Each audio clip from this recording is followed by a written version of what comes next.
Hello bestie, ito ata ang pinakamasarap na chicken pastil. Chicken. Basta nasarapan kami dito. Ang ginamit ko kasi ay chicken thigh kesa yung breast. Hindi kasi ako mahilig sa dry na pagkain dahil nga ang gusto ko ay wet.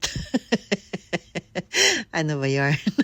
So eto na nga, sinimulan ko na pakuluan ito sa tubig na may garlic, ginger, paminta, at bay leaves. Pinakuluan ko lang yan hanggang sa maluto ng konti yung manok. Pagkatapos nilinis ko lang yan sa tubig para mawala yung dumi at yung sabaw naman tinapon ko na. Nadadalian akong lutuin ito kasi parang sisig lang siya. Yung kawali nilinis ko na yan, pansin mo ba?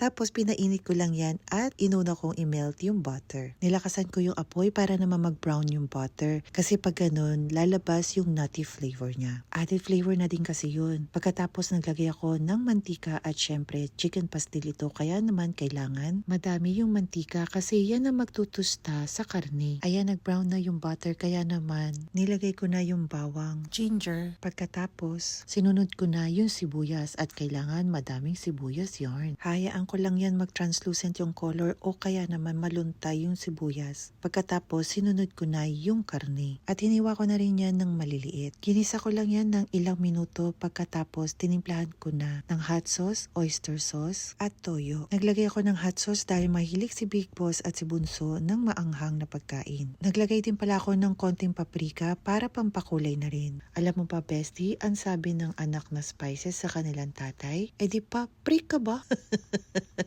So ayan Bessie, nakita mo naman natutusta na siya. Parang sisig lang, di ba? Dinagdagan ko ng sugar para naman hindi masyadong maalat or to balance the flavor. Hindi ko na yan masyadong tatagalan kasi baka masunog na at maging matigas na yung karne. Done na Bestie. Para ganahan ka sa tingin pa lang, pinalamutian ko ng spring onions. Ano, kain na? Dahil lami yarn.